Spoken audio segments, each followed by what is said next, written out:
They're a very tough fight. It's got something that me and Dom weighed up. It's a big risk, horrible style. Should we take it? Should we not? And Barry stepped up. Great performance, getting a stoppage to become mandatory for the IBF world title.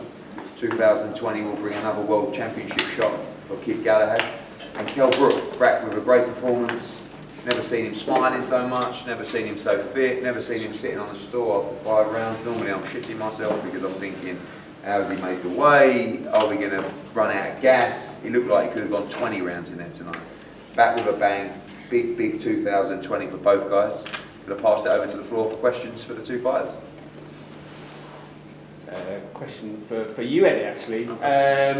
In terms of Barry's IBF mandatory, you think you will go all out to win the purse bid? And Yeah, for sure. I mean, we were very close last time. Sometimes when you're on the small end, it's difficult to manipulate the purse bid. Like, for example, I don't believe Josh Warrington got what was won in the purse bid.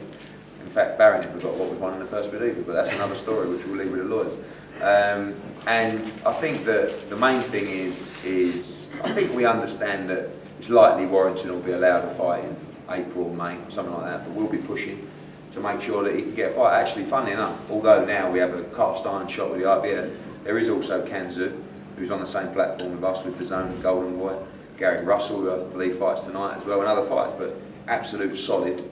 Barry is mandatory again for Josh Warrington, which, you know, you may end up seeing fight for a vacant title, because I think Warrington will be trying to unify, and then rather than fight Barry, he may look to move up to super feather himself. So we hope not, because I think it's a big fight for Yorkshire, and I think there's plenty of needle. So why not? Cal, who would you like to fight next? I'm after belts. Like I said, I'm very healthy in there tonight, very fit. You know, so I feel complete now. I feel like this is me. You know, I've got the fire in the belly. I want to become a two-time world champion this year, so you know, Eddie's here now. He needs to ask the question: can he pull up these world titles for me? What did you think about your performance tonight? You know, I need to look back at it, you know, but you know, I've got a clinical finish. The guy's never been stopped. You know, he's tough, durable. He brought all his team over. He believed they were going to win. You know, it were tough at times. I've had a year and a half out. You know, I needed a few rounds to get into it, but once I settled down, you know, we're both back in there. There was like flashes of your old self coming back in. Yeah, and I'm just going to get better and better. You never stop learning this game, and it's not about, you know, working on losing the weight. You know, I'm straight back in the gym. I'm just going to be learning on me, you know, learning on being a complete fighter. Did you expect Mark DeLuca to be that tough? Because he did give a really good account of himself tonight. You know, I knew he was going to be tough. You know, this is world title. This is world title. Like, careful with that. You know, so I knew he'd be tough. I knew he'd be tough and durable. You know, my cousin's a Marine. And I know how tough and durable they are, how fit they are. You know, so he was trying to set traps for me in there, but you know, I'm the better fighter, and you know, the finish game. So we were tough and durable. It took some time. I thought that I could have done it before. You know, this could have been what I've been doing in the gym. I felt very fit. I felt good in there. Barry, were you surprised when Morero pulled out? Well, not really. You know, I think the next round he was ready for taking out. You know, the thing was with Morero when Eddie gave me the fight, I watched a few of his fights. And every time he's lost to high caliber fighter, and he's never really been battered like how we were battered today. It was like always a 50-50 fight, and I knew it was a tough fight. You know, I trained hard for this fight. I was on it since my last fight, and I knew when today, when they go to the judges, you have to make sure, you know, I went in there and battered them from pin to post. And how bad your hands? You don't care? Or? Got a bit of spell. Well, Liam Smith was here that did a bit with the Sky. He obviously made it clear he wants that fight. Is that something that interests you? Yeah, it's a good fight. You know, I'm sure that Eddie will sit down and see what numbers we can come up with and what our flavour we can make it. You know, but like I said, if he's on the road to me becoming a world champion, he's on the road. You know, but that's fire in the belly.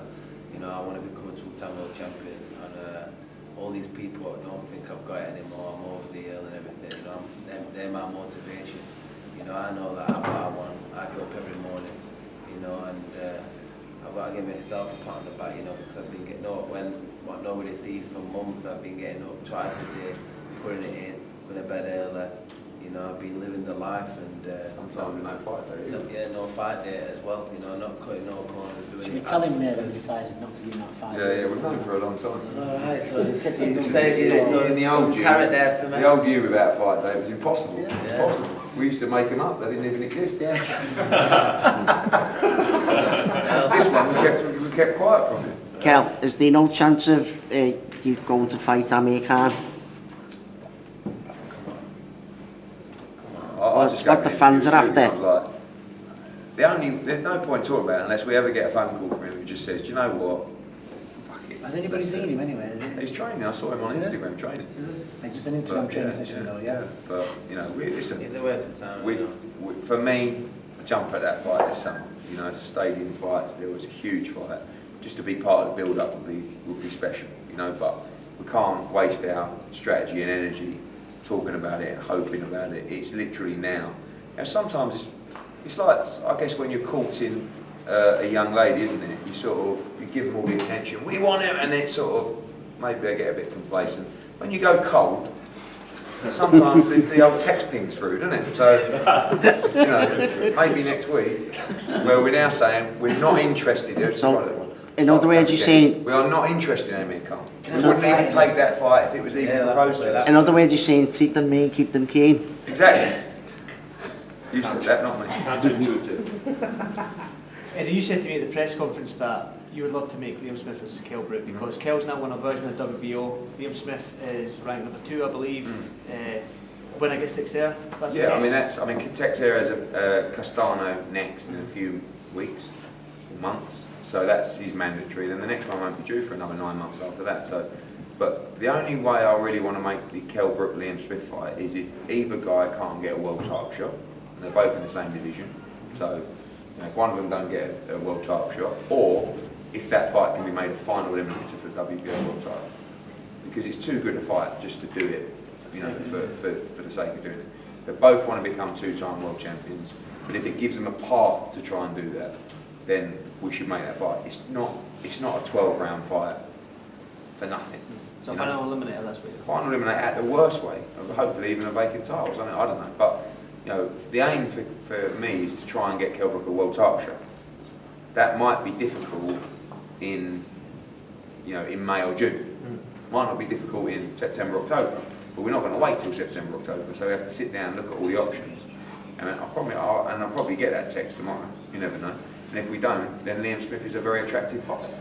You know, I'll see Terry behind you looking at me as if to say, we'll speak on Monday and you better show me these numbers. But this is what it's all about. You know, Kell Brook needed that fight tonight to get back in the mix.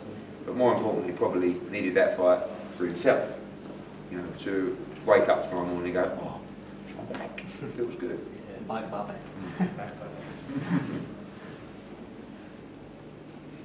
Don, one for you. How do you assess Kell's performance tonight? No, I said to him, I was surprised actually he boxed that well. I didn't think he was going to box that well. And I've seen DeLuca a few times and he's tough. And I said, and when Eddie came on with that fight, I said, yeah, it'd be a good fight that, because if Kell hasn't got anything left and he's slipping, that kid will catch him out, because he's tough and he keeps coming, he can sling bombs. And you know, generally when you get a bit older, your legs go and your chin goes, and you can start getting clipped with shots and you're all over the place. And Kell got caught with 1 or 2. And the kid, even when he was battered and bleeding and falling to bits, he never stopped fighting. And that's the kind of test that Kell needed. He needs somebody just coming at him, running at him, not respecting anything he'd got. And Kell just had to compose himself, pick his shots. He was a little bit rusty, but you know, Kell's been out for so many times for a year, 14 months. How does he manage to get back in and be sharp? And his timing was perfect, his power's there. So, you know, I keep saying this, he's got to be back in that gym Monday morning, because if he doesn't get back in the gym, he can't have 2, 3, 4 weeks and start again, because he'll just lose it all. This fight, this camp, was just to get him back on level. And if he wants to go higher, he's got to train harder and more. Kid Galahad got beat by Warrington on Saturday night. On Sunday morning, he was in the sports centre running, and he never stopped training from that day on. And that's what you've got to do. So you get a performance with a stoppage like that because he wants to be back in a world title fight. Kell Brook has got to be back in the gym Monday morning training, and he's got to carry on training and treat it like a job. He's too dangerous a game. He's 33 years old. He's 34 in May. He's got a family, and this game's a dangerous game at 34 years old. There's people getting killed in the ring a lot younger than him. So he's got to be switched on, and if he doesn't, he's just kidding himself. So everybody's heard it. Not back in that gym on Monday morning on Instagram doing a workout, then Eddie, I'll just say, you know what. You happy to be at the gym Monday? I've been tomorrow. By the way, and Tuesday and Wednesday, not just Monday. Right, guys, thanks for your support. Thank you. Great night, well done.